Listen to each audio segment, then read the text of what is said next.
5 years ago, they laughed. They actually laughed out loud when David walked out of that office for the last time. He was quitting his stable, predictable, safe job to do what? To chase a dream. His big dream.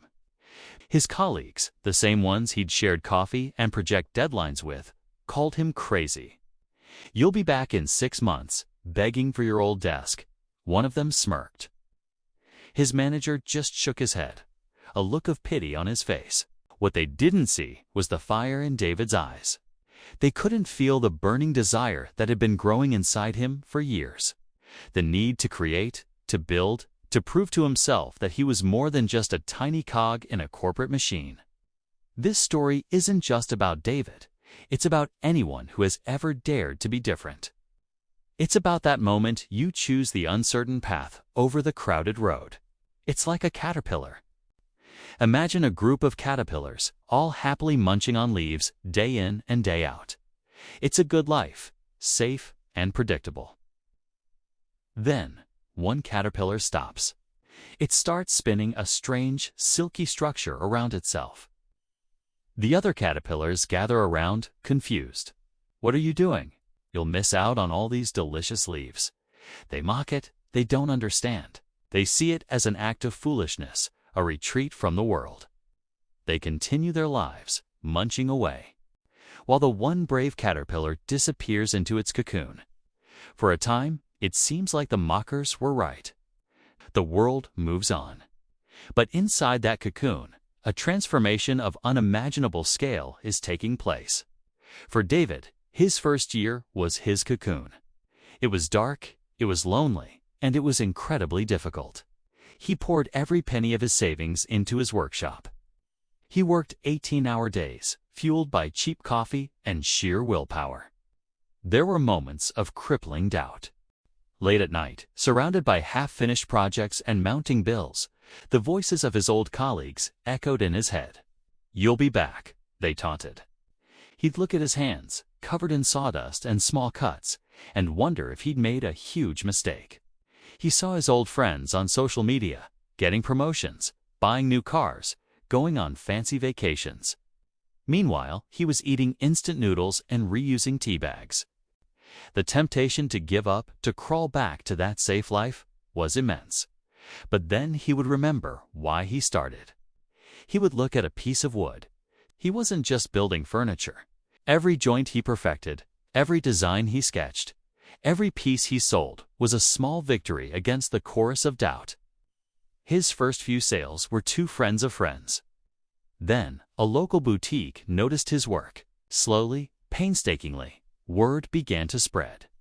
People weren't just buying a table or a chair. They were drawn to the authenticity that you just can't find in a mass-produced world.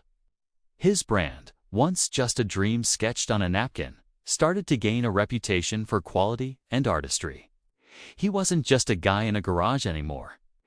While the others continued their predictable existence, it was a painful, solitary process. But then, one day, the cocoon begins to shake. A crack appears, and what emerges is not the caterpillar that went in. It's something magnificent, something the other caterpillars couldn't have even imagined. A butterfly with vibrant, powerful wings. Seeing the world from a perspective the leaf-bound caterpillars will never know. Finally understanding that the strange, foolish act of building a cocoon was not an end, but the beginning of a spectacular new life. 5 years after David walked out of that office, his company wasn't just surviving, it was thriving. He had a team, a sprawling workshop, and a waitlist of clients from all over the country. His designs were featured in magazines. He had achieved a level of success and fulfillment he never could have found in his old cubicle. And then, the phone calls started. The first one was from a former coworker. Let's call him Mark. Mark was the one who was always talking about his 5-year plan at the company, climbing the ladder. He'd just been laid off. The company was downsizing. His safe, predictable job had vanished overnight. After some awkward small talk, he finally got to the point. "Hey Dave, I know it's a long shot, but are you guys hiring?" Within a month, David received 3 more calls just like it. One was from the guy who had smirked and said he'd be back in 6 months. His department had been outsourced.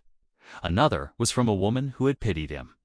The world they had thought was so secure had crumbled, while David's risky venture had become a beacon of stability.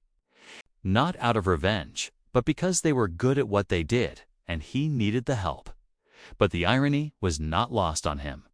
They saw the beautiful butterfly, but had no idea of the lonely struggle inside the cocoon.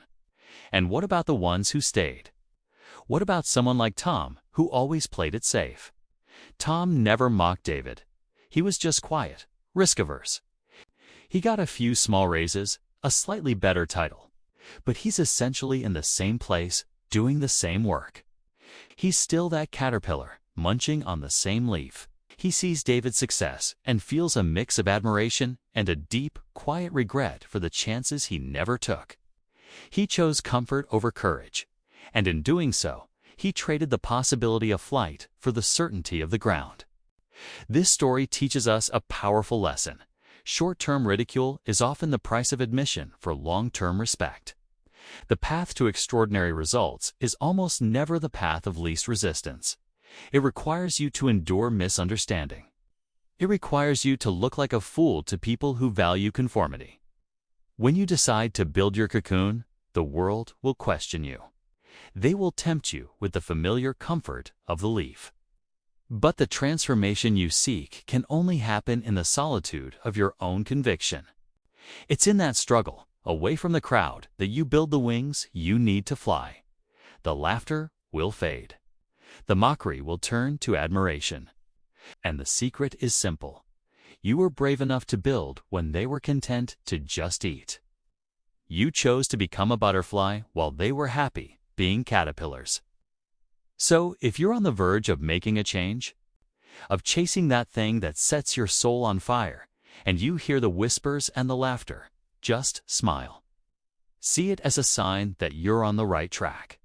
The flight that comes after will be worth all of it. Thanks for watching. Hit that like button and subscribe for more content that challenges you to chase your own version of success. Let me know in the comments about a time you chose the difficult path. I'd love to hear your stories. See you in the next one.